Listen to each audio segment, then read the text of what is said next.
Semangat pagi, kembali lagi di channel YouTube kami, di mana membahas mengenai praktikum elektronika. Ini kembali ke modul 4 ya, mengenai karakteristik dan penguat FET. Masih dalam keadaan pandemi COVID-19, jadi masih praktikum melalui multisim, yaitu simulator. Nah, kali ini membahas mengenai karakteristik dan penguat FET, di mana modul ini memiliki beberapa tujuan. Tujuan pertamanya itu mengetahui dan mempelajari karakteristik transistor FET. Yang kedua, memahami penggunaan FET sebagai penguat untuk konfigurasi common source, common gate, dan common drain. Yang ketiga itu memahami resistansi input dan output untuk ketiga konfigurasi tersebut. Di sini ada pembantu pengetahuan pendukung atau dasar teori mengenai transistor FET. Di sini ada jelas keterangannya.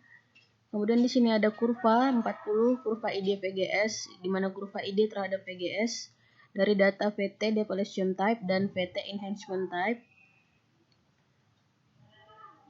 Dan ada kurva ID, ini ID VDS ya. Tadi ID VGS, ini kurva ID VDS, ID terhadap VDS.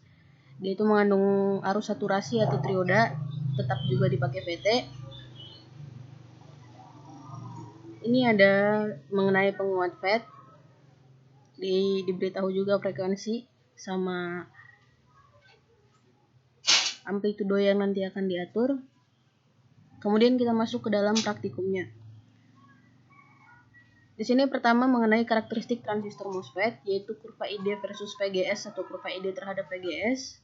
Jadi pertama rangkaiannya seperti ini. Ada multimeter, transistor, dan sumber tegangan. Udah dirangkai sebelumnya. Jadi di sini kita disuruh untuk mencari data VGS-nya ditentukan ya, VGS ditentukan dan arus drain-nya dalam milimeter ampere. Ada 8 data yang harus kita cari. Jadi kita simulasikan salah satunya aja. Yang pertama itu VGS-nya kita pilih 2,5 dulu ya. VGS-nya 2,5, kita atur klik double di sini, kemudian kita ketik 2,5. Guys. Kemudian kita run di double klik di multimeter, kita run. Setnya dulu ya. Setnya itu di sini pastikan ammeter average-nya itu GA. Kemudian kita mencarinya dalam milimeter ampere. Kita ubah ohmmeter current-nya itu milimeter ampere. Kita coba run. Nah, jadi di sini kalau dia itu VGS-nya 2,5 volt, terdapat arus drain-nya itu dalam bentuk milimeter ampere itu 12,585 milimeter ampere. Nah, jadi kalau misalkan kita coba lagi, misalkan kita ambil data yang ke ini ya, VGS-nya 4 volt.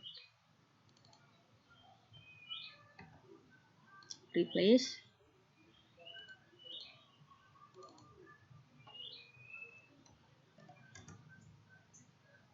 Kemudian kita run.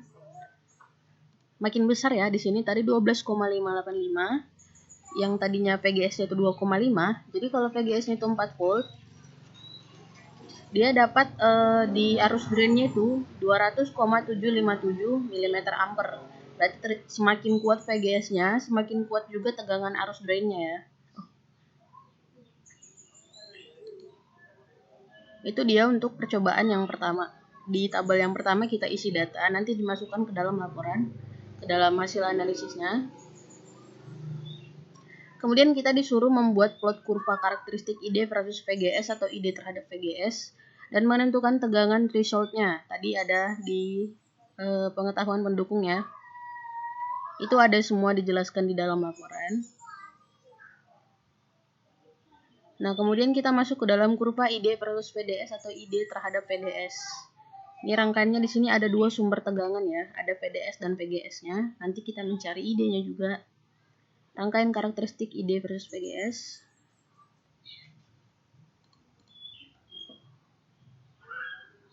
Nah, ini ada 2 ya. Ada VGS sama ada VDS-nya. Tetap ada multimeter dan tentu saja transistornya. Kita baca.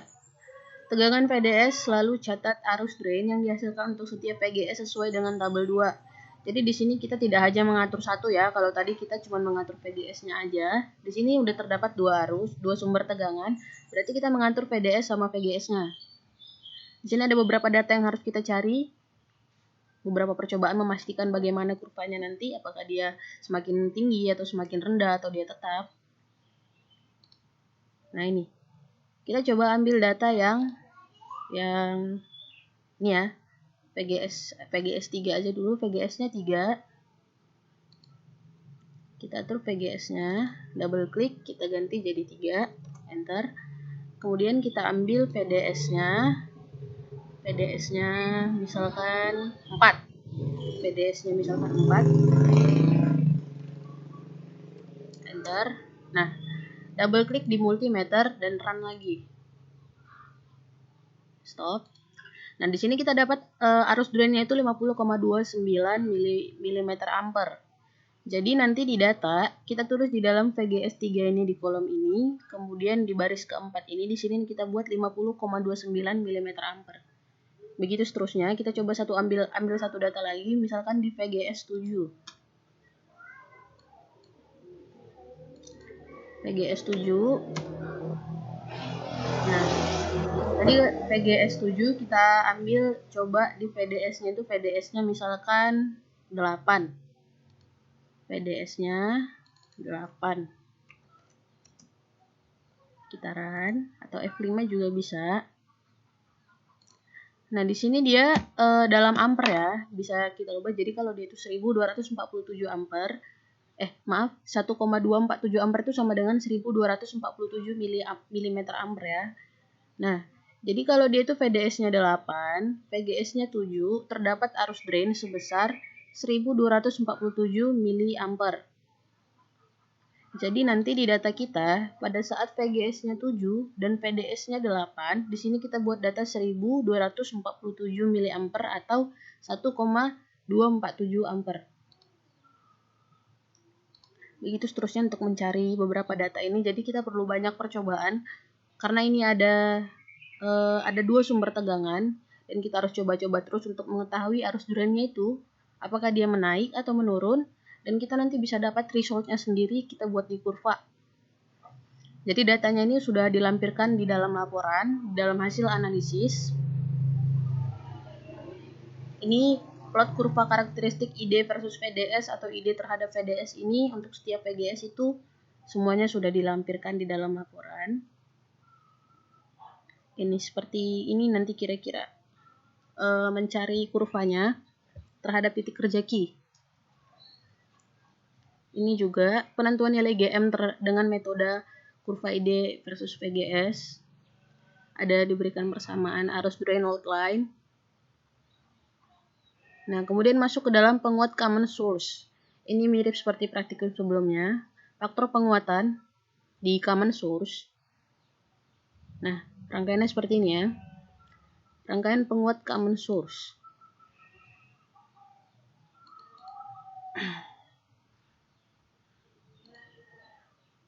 Nah, jadi ini udah dirangkai sebelumnya. Dengan PDD itu 10,0 volt, ada osiloskop dan ada juga function generator. Tetap menggunakan transistor seperti yang tadi ya, Q1 2N7000. Nah, kemudian kita baca di sini petunjuknya. Buatlah sinyal input sinusoidal sebesar 60 mVp dengan frekuensi 10 kHz. Kemudian gunakan osiloskop untuk melihat sinyal pada gate dan drain transistor. Tentukan nilai penguatannya AV, yaitu V0 per VI atau Vout per Vin. Naikkan amplitude generator sinyal dan perhatikan sinyal output ketika sinyal mulai terdistorsi. Catatlah tegangan input. Ganti resistor pada source transistor dengan sumber arus 3 mA. Seperti pada gambar yang ditunjukkan, itu untuk percobaan selanjutnya. Kita coba run yang ini dulu. Nah, katanya di sini sinyal sinusoidal sebesar 60 mVpp dengan frekuensi 10 kHz. Kita atur di function generator.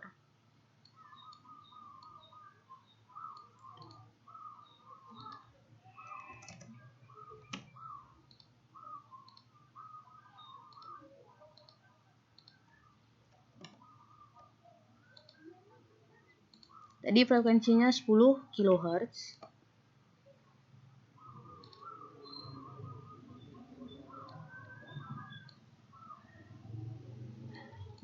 Nah, kita coba run, kita double klik di osiloskop dan kita coba run. Nah, ini dia masih DC ya. Kita coba ke AC.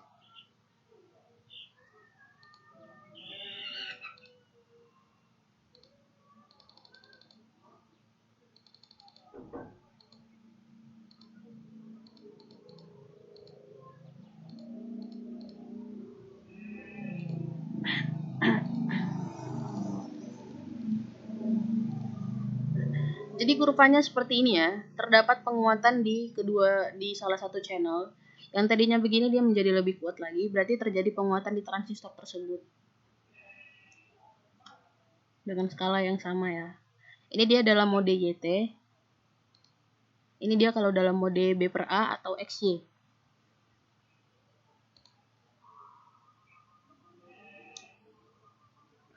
Selanjutnya rangkaian penguat common source dengan sumber arus.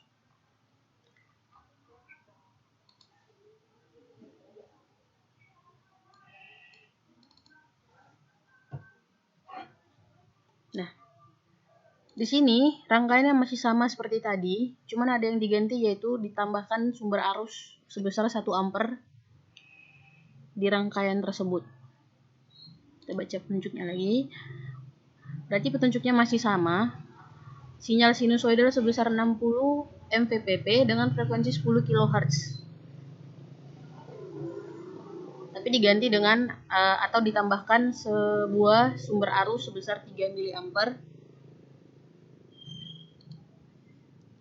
Berarti kita atur lagi di function generatornya.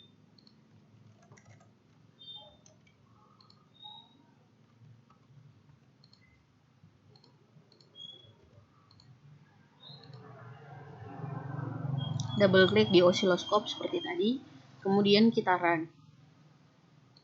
Kita coba ke AC, kemudian skalanya kita turunkan di masing-masing channel.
Ada berapa ya?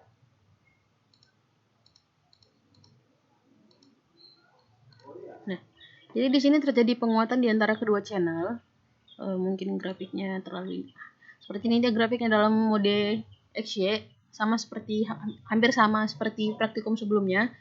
Jadi dia terjadi penguatan antara channel B dan channel A itu. Nah, di sini ada juga disuruh mengganti RL menjadi 5 kilo ohm, ada di laporan. Nah, selanjutnya kita ke resistansi input. Resistansi input, rangkaian pengukuran resistansi input common source. Input ya. Kita coba tutup beberapa tab.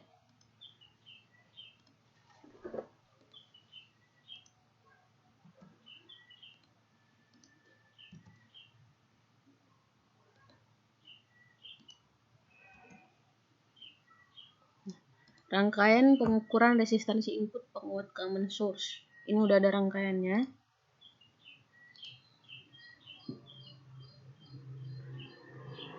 Di sini katanya hubungkan osiloskop pada gate transistor. Ini ya. osiloskop pada gate transistor dan atur variabel tersebut sampai amplitudenya, sinyal menjadi setengah dari sinyal input tanpa resistor variabel. Catat nilai R-var yang menyebabkan hal tersebut terjadi, sehingga Rin sama dengan R-var. Jadi di function generatornya masih kita atur seperti tadi, masih sama.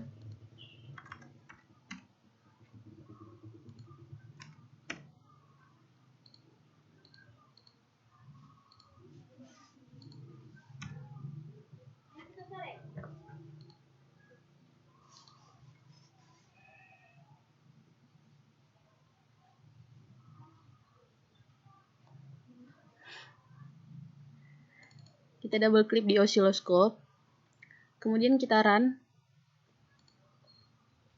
Nah, modenya kita atur jadi masing-masing kopling itu AC.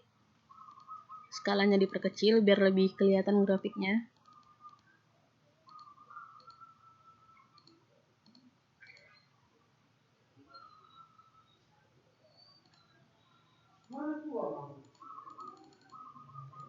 Nah, jadi grafiknya itu seperti ini ya. Dalam sinyal sinusoidal terjadi penguatan di antara kedua grafik ini, terlihat jelas ya. Yang tadinya seperti ini ya, jadi lebih besar lagi sinyal gelombangnya.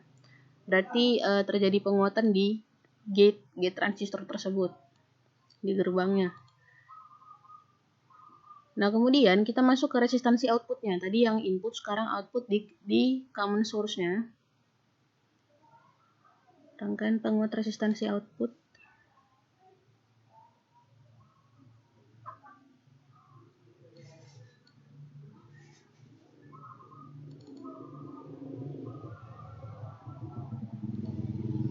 Nah, ini ya.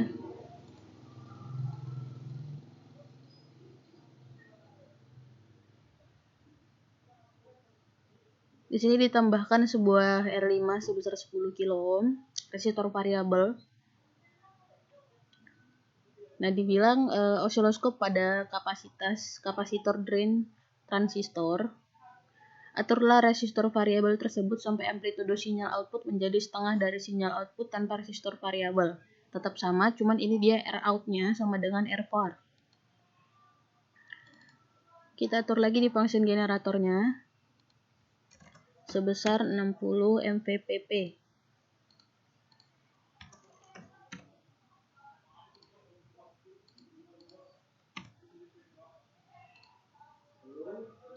Di kHz, double klik di osiloskop, kita run lagi. Tadi kita perkecil skalanya supaya lebih kelihatan. Nah,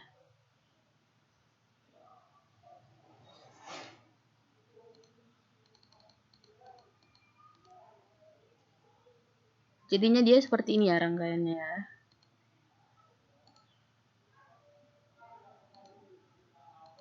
Halo? Iya, halo. Tuh, bukan bapak tadi yang manggil? Oh.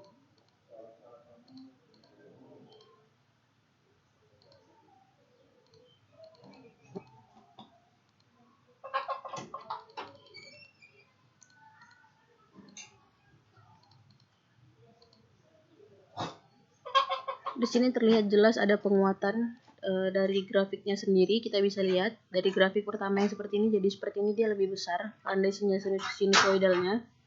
Berarti transistor tersebut bisa mengalami penguatan arus atau arus drainnya. Nah, kemudian lanjut ke penguat common gate. Rangkaian penguat common gate.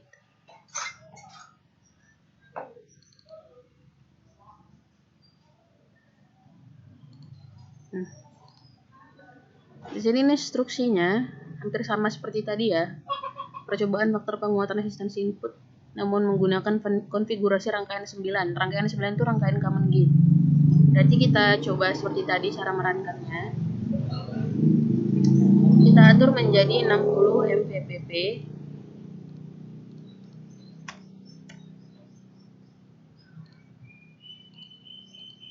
Ini dia frekuensinya 10 kHz.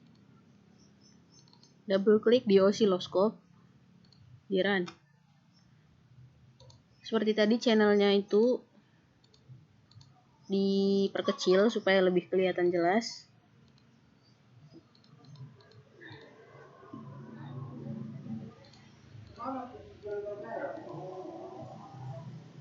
Nah,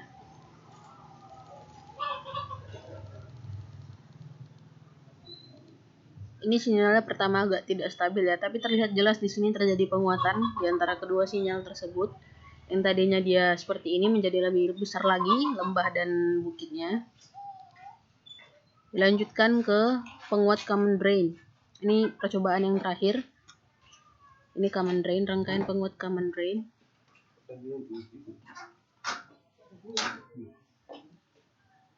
Nah, ini yang terakhir. Instruksinya masih sama. Amplitudo kita atur menjadi 60 mVVP. Amplitudonya bisa kita atur, bisa kita naikkan atau turunkan sesuai keinginan kita. Bagaimana dia kurvanya supaya menjadi lebih baik. Dengan frekuensi 10 kHz. Kemudian kita double klik di osiloskop. Nah, kita coba run.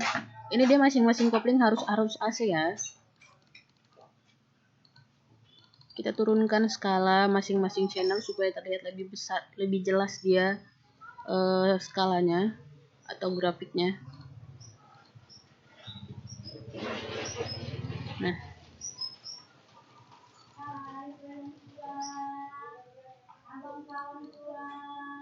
ini dia arusnya hampir sama ya. Agak terlihat kurang jelas, tapi dia tetap terjadi penguatan di antara kedua arus. Meski relatif sama, tetapi terjadi perbedaan di antara kedua arus. Nah,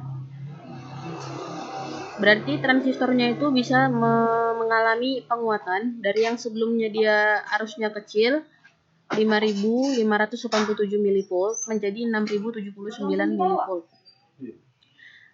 Nah, jadi sekian mengenai presentasi praktikum kami. Jika ada kekurangan atau ada yang salah di kata-kata atau mungkin ada penjelasan yang salah atau grafik yang kurang benar atau kurang tepat, harap dimaklumi. Cukup sekian, selamat pagi.